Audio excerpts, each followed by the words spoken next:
The UN is warning Afghanistan could run out of food within a month. It's one of many challenges facing the Taliban, which is yet to form a new government as it tries to restore stability after decades of war. Western powers are looking at Qatar for diplomatic help. It played a role in the recent evacuation efforts, using its influence to allow the safe passage of people out of the country. I've also asked Qatar to employ its influence and contacts to really help all parties in Afghanistan to reach an inclusive political agreement that ensures stability and future prosperity of all people in Afghanistan. And of course, we've discussed the situation of the vulnerable position of religious and ethnic minorities and Afghan women and girls. And we would like to contribute to this process. And I've also asked His Excellency very kindly to agree to the relocation of the Netherlands Embassy from Kabul to Doha. Qatar is urging Afghanistan's new leaders to uphold the rights of women and girls. It's calling for Afghan women to play an active role in rebuilding the country. An extensive part of the negotiation that took place in Doha between the Taliban and other factions was centered on women and their role in society. We reiterated that women play a vital role, and this was emphasized, especially considering the majority of the negotiation team was made up of women. We also reiterated to the Taliban that they should carefully review their policies and rhetoric and narratives towards women, and they should reconsider and readdress the issues of women's rights and allow them to take an effective and active role so they could fully enjoy and exercise their rights, and Taliban should not back down on what they have promised. On the ground, the Taliban has taken charge in the middle of an economic crisis. And the UN Secretary-General Antonio Guterres is warning of a humanitarian catastrophe with about a third of Afghans facing a hunger crisis. Jamal al-Shayal is in Doha. He says Western governments realise the need for some level of connection with the Taliban. The message that's come is that there needs to be engagement with the new rulers on the ground in Afghanistan. That engagement is needed for a multitude of reasons. Now to Washington, D.C., where the Pentagon is holding a press conference. Let's listen in to what officials are saying. Good afternoon, and thanks for being here. It's been a busy time for all of us in this department, a proud one and a solemn one, too. We have concluded our historic evacuation operation and ended the last mission of the U.S. war in Afghanistan. America's longest war has come to a close. Now, both as Secretary and as a veteran of our Afghan war, my thoughts have been with the brave Americans who stood up to serve after al-Qaeda attacked us on September 11, 2001. And my heart is with their families and loved ones, and with our friends and allies, and with our fellow citizens whose lives were lost or changed forever over 20 years of war. We remember 2,461 American service members and personnel who paid the ultimate price in this war,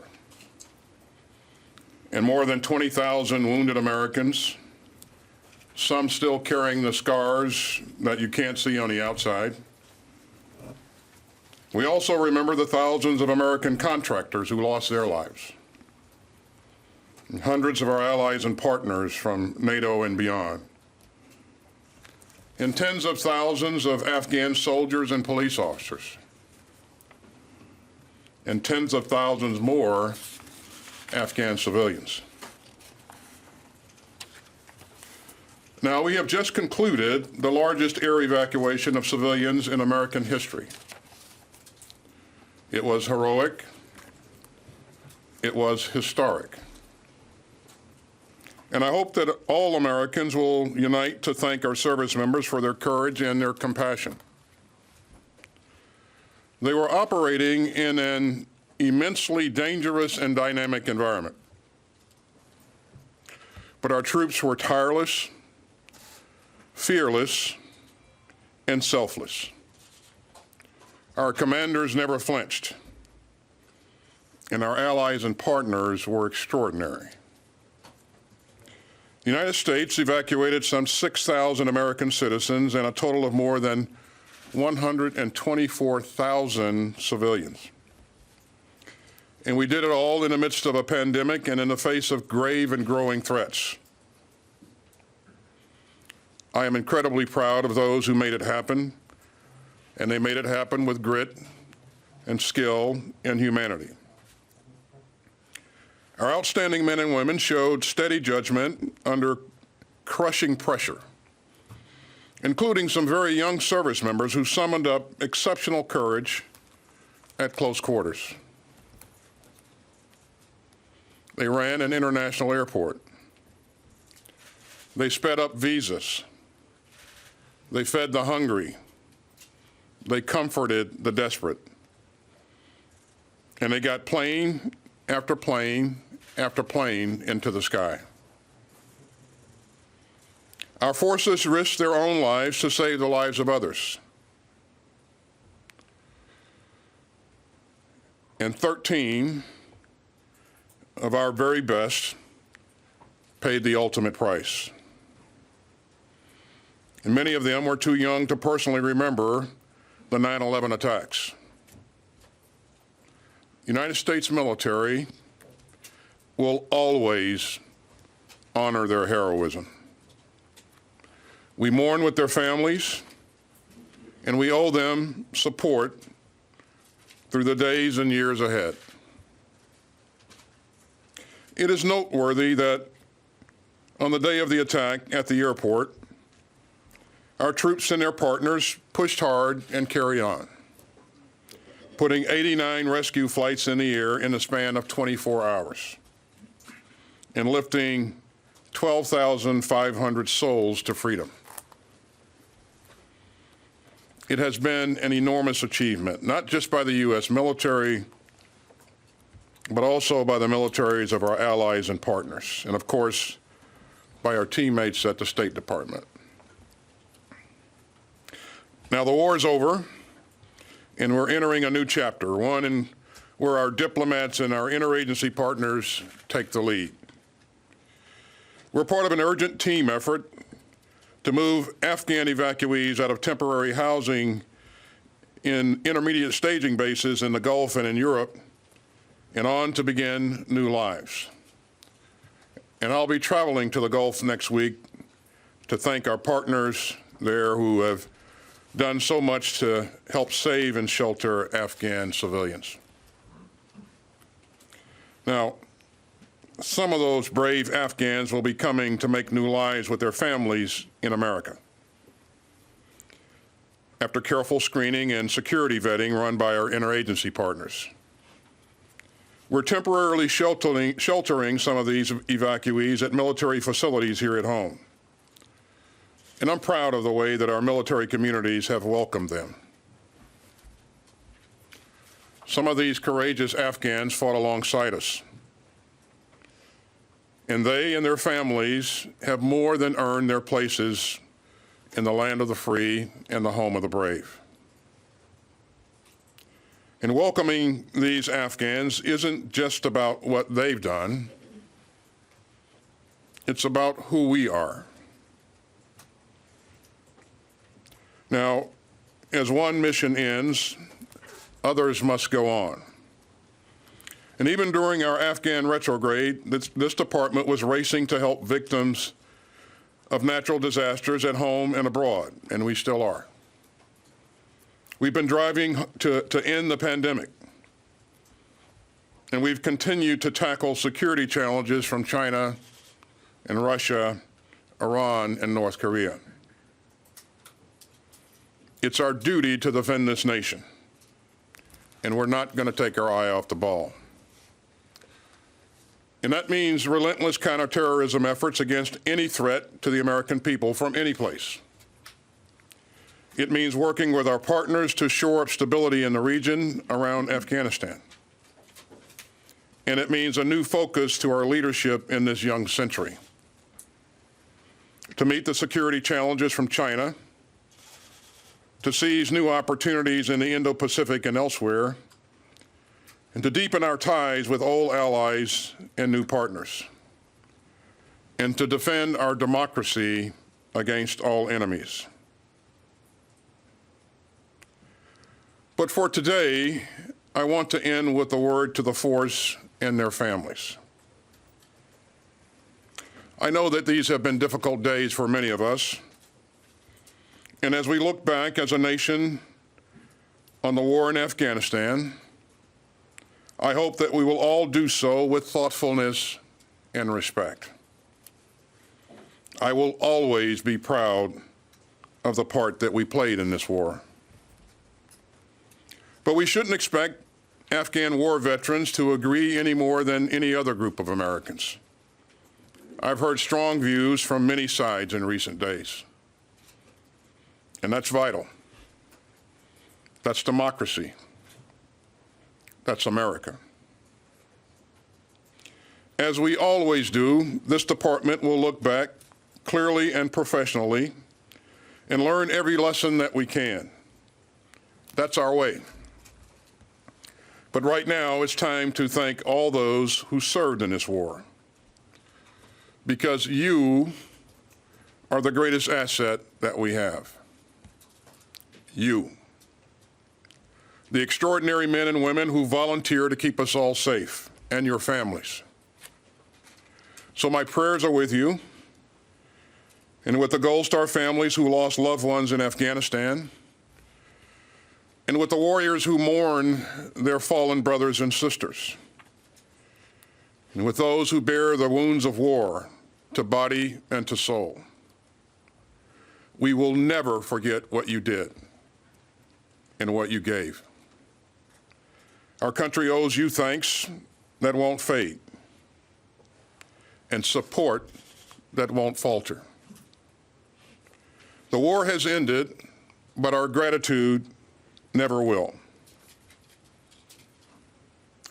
And finally, just a word about the Navy helicopter mishap overnight off the coast of California. I know the Navy is working diligently at search and rescue operations. And on behalf of the whole department, I want to pass on our thoughts and prayers for the best possible outcome. It's yet another reminder of the dangers our men and women face every day, overseas, at sea, and here at home. Now let me turn it over to the chairman. Thanks, Secretary, and good afternoon, everyone. 3 weeks ago, the United States military received the mission to conduct a non-combatant evacuation operation from Afghanistan in support of the Department of State. In order to evacuate American citizens, the Department of State designated Afghans with a directed completion date of 31 August. The key military tasks were to secure and defend the international airport in Kabul, evacuate all embassy personnel, evacuate all American citizens that wanted to get out, and evacuate other Afghans as designated by the Department of State, and retrograde all of the U.S. military. In short, the United States military was tasked to conduct two highly complex missions simultaneously: a retrograde while in contact with the enemy, and a NEO in a non-permissive environment. We executed that mission in a highly dynamic, dangerous operating environment from a war-torn country, and it was conducted across 9 countries and 26 intermediate staging bases and temporary safe havens. We deployed between 5,000 and 6,000 military personnel on the ground, some of whom were forward deployed based on our contingency planning. These elements came from the 82nd Airborne Division, Special Forces, the Marine Corps, along with Navy and Air Force personnel. Flying in support were combat aircraft from the Air Force and the Navy, as well as incredible support from the transport aircraft, the pilots and crews of the United States Transportation Command. And afloat, we had an ARG-MU and a carrier strike group. We flew 387 U.S. military C-17 and C-130 sorties, and we enabled 391 non-U.S. military sorties. A total of 778 sorties evacuated a total of 124,334 people, which included almost 6,000 American citizens, third country nationals, and Afghans designated by the Department of State. And we will continue to evacuate American citizens under the leadership of the Department of State, as this mission has now transitioned from a military mission to a diplomatic mission. Evacuees flowed through the intermediate staging base safe havens in Central Command and European Command for onward movement to the United States, a third country, or their home of origin for repatriation. Evacuees complete medical and security screening, vetting, in accordance with the lead federal agency's guidance, the Department of Homeland Security. Currently, there's approximately 20,000 evacuees in 7 staging bases in 5 countries in Central Command. Another 23,000 in 7 staging bases in 4 countries in Europe. And as of this morning, there are approximately 20,000 Afghans who arrived at 8 different military bases in the continental United States. This mission cost 11 Marines, 1 soldier, and 1 Navy corpsman their lives, and 22 others were wounded in action. In addition to over 100 Afghans killed and wounded in a horrific terrorist attack on 26 August at Abbey Gate on the southeast perimeter of the airport. Those soldiers, sailors, and Marines gave their lives so that others may live free. They literally gave their tomorrows for the tomorrows of people they never knew. Those 124,000, they never knew the 13 who died, and they will never know the 22 who were wounded, nor the thousands of dead and thousands of wounded who came before them. But they will now live in freedom because of American blood shed on their behalf. Nearly 2 decades have passed since that horrible, dark September day in our nation's history when 2,977 innocent lives were murdered. Since then, the men and women of the United States military and our interagency partners have fought tirelessly to defeat terrorists in Afghanistan and around the world, both at home and abroad. Their talent, their efforts have carried this fight day and night. In Afghanistan, our mission, our military mission, has now come to an end. And we're going to learn from this experience as a military. How we got to this moment in Afghanistan will be analyzed and studied for years to come. And we in the military will approach this with humility, transparency, and candor. There are many tactical, operational, and strategic lessons to be learned. 800,000 of us in uniform served in Afghanistan over the last 20 years. Our nation spent over $1 trillion, and most importantly, 2,461 soldiers, sailors, airmen, and Marines gave the last full measure of devotion, while 20,691 were wounded, and untold thousands of others suffer with the invisible wounds of war as we close this chapter in our nation's history. And all of those casualties are alongside our allies and partners, and we should never forget that 60,000 Afghan national security forces gave their lives in the conduct of this war. Our counterterrorism efforts in Afghanistan and the region over 20 years has protected the American people from terrorist attack, and the men and women and children who were just evacuated will ultimately be the legacy to prove the value of our sacrifice. For the past 20 years, there's not been a major attack on our homeland. And it is now our mission to ensure that we continue our intelligence efforts, continue our counterterrorism efforts, continue our military efforts to protect the American people for the next 20 years. And we in the American military are committed to do just that. For those of us in uniform, who served in Afghanistan, for our families who have suffered and sacrificed along our side, for those who have supported us. These have been incredibly emotional and trying days, and indeed years. We are all conflicted with feelings of pain and anger, sorrow and sadness, combined with pride and resilience. There are no words that I or the Secretary or the President or anyone else will ever do to bring the dead back, but we can always honor them. And one thing I am certain of, for any soldier, sailor, airman, or Marine and their family, your service mattered, and it was not in vain. Thank you. Okay, I think we have enough time for a few questions, and we'll start with you, Bob. Thank you, Mr. Secretary. Looking ahead in Afghanistan, a question for both of you, please.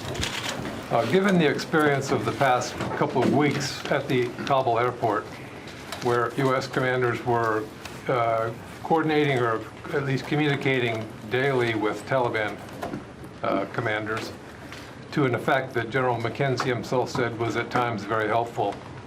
And also, I know, General Milley, in your case, you last year had face-to-face meetings with Taliban leaders, at least on a couple of occasions. I'm wondering what you think these experiences say about the prospect for a United States relationship with the Taliban, to include the possibility of any kind of coordination in counterterrorism operations against ISIS-K in Afghanistan. Well, Bob, first of all, let me applaud the initiative of our commanders on the ground who would stop at nothing to accomplish the mission that they were provided of evacuating as many American citizens, third country nationals, and SIV applicants as possible. We were focused on, we were working with the Taliban on a very narrow set of issues, and it was just that, to get as many people out as we possibly could. And so I would not leap to, I would not make any leaps of logic to, broader issues. I would just say that, again, I'm immensely proud of what our troops have done to this point, and it's hard to predict where this will go in the future with respect to the Taliban. I would just say, Bob, Secretary and I both served in Afghanistan, and many of us did, and you all did too. We don't know what the future of the Taliban is, but I can tell you from personal experience that this is a ruthless group from the past, and whether or not they change remains to be seen. And as far as our dealings with them at that airfield or in the past year or so, in war, you do what you must in order to reduce risk to mission and force, not what you necessarily want to do. Any possibility of coordination against ISIS-K with them? It's possible. Going forward, Bob, I would not want to make any predictions. I would tell you that we're going to do everything that we can to make sure we remain focused on ISIS-K, understand that network, and at the time of our choosing in the future, hold them accountable for what they've done. Let's go to Helene Cooper. Thank you, sir, for doing this. I have a question for you and then another one for General Milley. Mr. Secretary, perhaps it's possible that there's no exit from Afghanistan that would not have been chaotic, given what we now know, and for all the reasons that the administration has mentioned.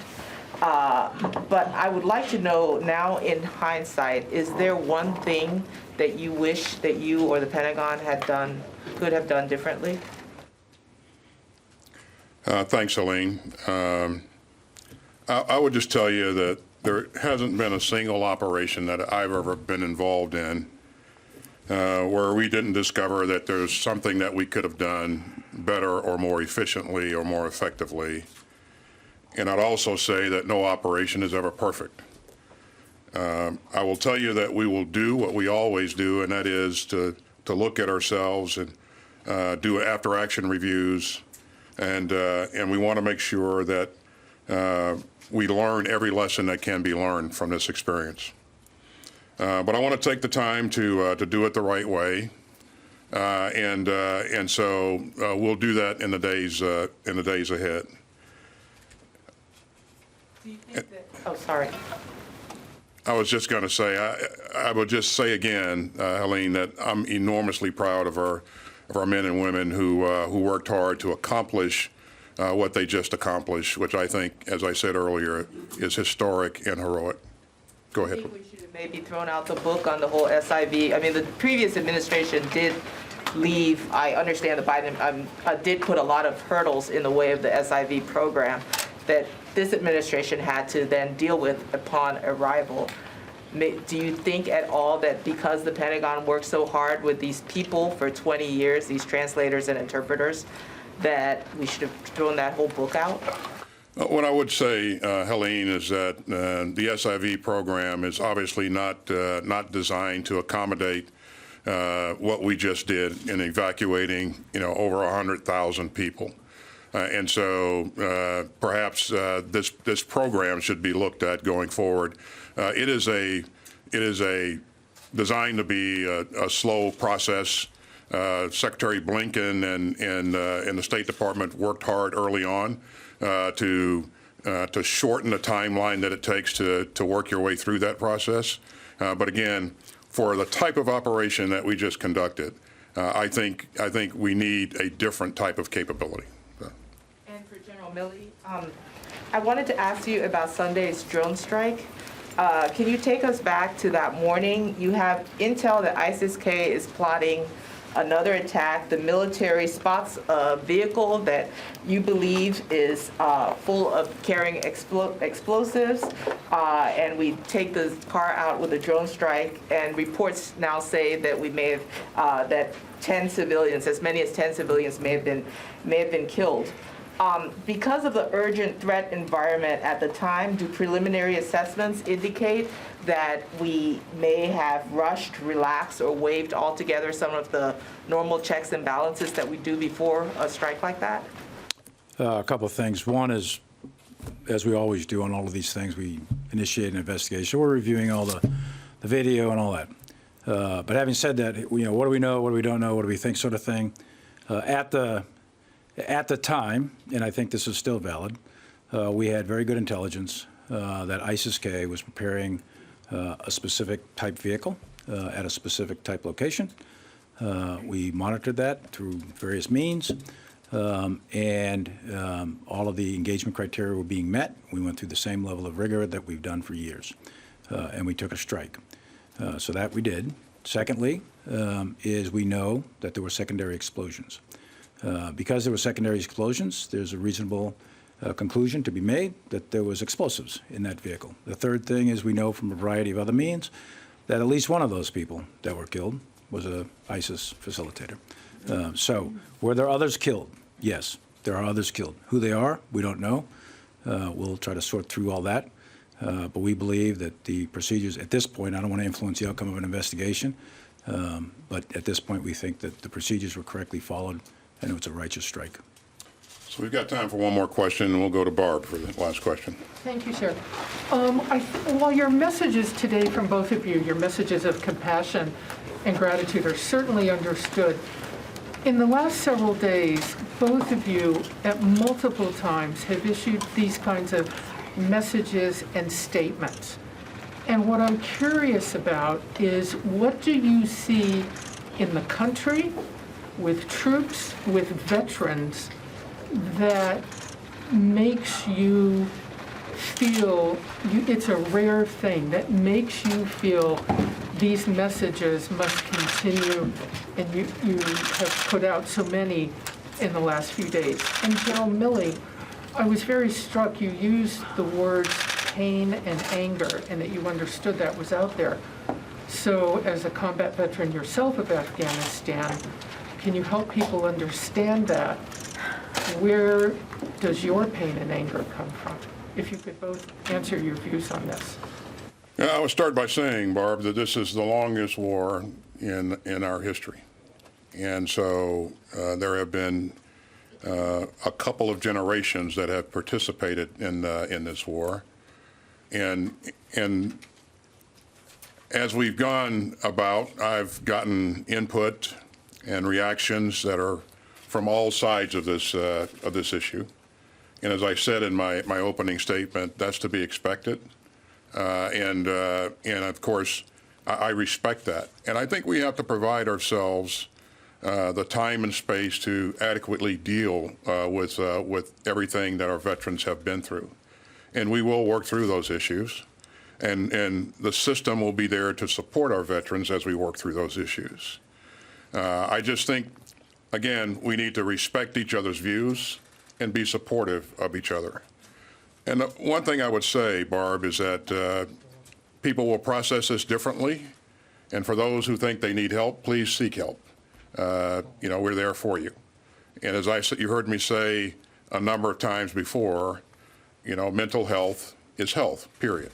And so this will take time for people to work their way through. There are varying opinions on each side of the aisle, and that's to be expected and respected.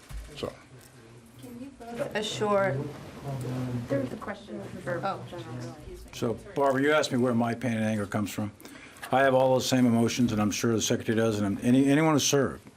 And I commanded troops, and I wasn't born a four-star general. I have walked the patrols and been blown up and shot at and RPG'd and everything else. My pain and anger comes from the same as the grieving families, the same as those soldiers that are on the ground. Last night I visited the wounded up in Walter Reed. This is tough stuff. War is hard. It's vicious. It's brutal. It's unforgiving. And yes, we all have pain and anger. And when we see what has unfolded over the last 20 years and over the last 20 days, that creates pain and anger. And mine comes from 242 of my soldiers killed in action over 20 years in Iraq and Afghanistan. So yeah, I have that, but I'm a professional soldier. I'm going to contain my pain and anger and continue to execute my mission. Thank you very much, ladies and gentlemen. Thanks. We have to go. Guys. Thanks, guys. Be sent back to Afghanistan. We are not going to take our eye off the ball. The words there of the U.S. Defense Secretary Lloyd Austin, giving this press briefing in Arlington, Virginia, the headquarters of the Pentagon. He went on to say, "We will continue to defend America and to conduct counterterrorism operations, requiring us to shore up security around Afghanistan, deepen our ties with old allies and new partners." He also promised to look back and learn every lesson we can, he said. His words and that sentiment's also echoed by the chairman of the Joint Chiefs of Staff, General Mark Milley, who said counterterrorism operations in Afghanistan and the region have protected America. For 20 years, there hasn't been an attack on the homeland, he went on to point out. But he did speak of the mixed feelings the longest war has produced, saying we are conflicted with feelings of pain, sadness, and anger, but also pride and resilience. He thanked the servicemen and women who had served during America's longest war, saying your service mattered and was not in vain. It was interesting to see how they answered one of the key questions and one of the first questions that was posed to them of what the future relationship might or coordination might look like with the Taliban. And Lloyd Austin replied saying that they were working with the Taliban on a very narrow issue and could not make any leap of logic on broader issues. Patty Culhane has been listening to all of that, the news conference. He joins us now from Washington, D.C. So I guess you could say, Patty, this was an attempt to try and perhaps close some of those wounds, very deep wounds, which were evident there, and put a brave face on the whole situation.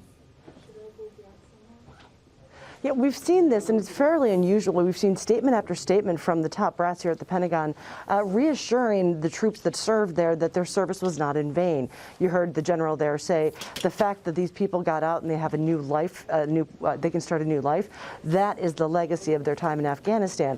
But I think you saw very viscerally the general talking about the troops that died under his command. This is a very hard thing for the American military to accept. If you think about it, 20 years of war, and when they left, the Taliban was back in charge, just like they were the first day the war started, except this time they're better armed with American equipment. So I think what this press conference was about, it was not about accountability. It was not about explaining how this went so badly so fast. It was about sending a message to all of the hundreds of thousands of troops that served there to say your service wasn't in vain. I think the most important part was the secretary saying, if you're hurting, get help. How are those words going to go down on what is still a very divisive war and increasingly divisive political issue? Well, you know, I think we have to put it in perspective, although the international media has been very much focused on this. Polls show the majority of Americans thought the war needed to end. Now, they're not happy with the way it did, in fact, end. But, you know, again, this is becoming a political issue. But from the Pentagon perspective, right now their main concern is about the force.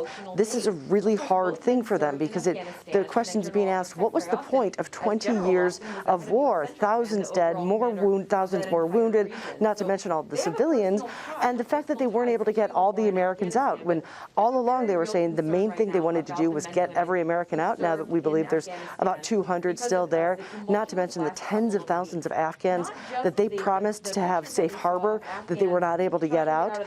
So I think the big question going forward, especially when Congress gets involved, is how did this happen? How did you not have any intelligence that this was going to go so bad so fast? And then what sorts of mistakes did you make in getting people out? Now, you saw the secretary sort of push that aside, say, we're not here to talk about that now. Something always goes wrong in every mission. We'll figure it out later. But again, the focus here in this press conference is their concern about what this is doing to the morale of the military, because I can tell you just the vibe in this building is one of just devastation. And looking at things from an international perspective, Patty, clear again, the Pentagon underscoring the sentiment or the message that American military intervention in the region will not end.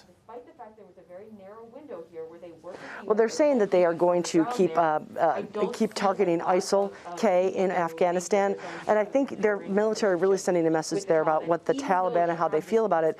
When General Milley said, look, you do what you have to in war, you don't have to necessarily like it, really sending the message that they worked with the Taliban because they had to, because the Taliban had control of Kabul, had control of the perimeter of the airport, signaling that they have no intention necessarily to work with them in the future. But this is really more of a President Joe Biden thing, sending the message that the U.S. is done trying to build nations across the globe. So the military, though, focusing right now on the troops and on the potential damage to its reputation abroad. All right, thanks so much, Patty Culhane there. Let's go back to the diplomatic push to bring stability to Afghanistan under Taliban rule. Jamal Shayal in Doha reports Western governments realize they need some level of discussion with the group. The message that's come is that there needs to be engagement with the new rulers on the ground in Afghanistan. That engagement is needed for a multitude of reasons. First and foremost is to ensure that humanitarian needs of the Afghan people are met, because you need to deal with people on the ground there. So whether that's through getting the airports up and running again, whether it's through assigning NGOs to try and help those in need in Afghanistan, all of that needs to be done with that engagement. Second reason for that, obviously, is to find political solutions, or at least to find some sort of a partner in Afghanistan that will enjoy international legitimacy and recognition. But as each country has been stating, that will come at a cost. Some of the key points there were outlined by the Qatari Foreign Minister, Sheikh Mohammed bin Abdurrahman Al Thani. Let's listen to this soundbite. We have urged the Taliban to preserve the freedom of movement and provide safe passages to all citizens, including foreign nationals and Afghan holding visas, to leave the country. This will be ensured till the airport is operational and the movement will be normal. This will also apply to foreign visitors who want to come to their homeland.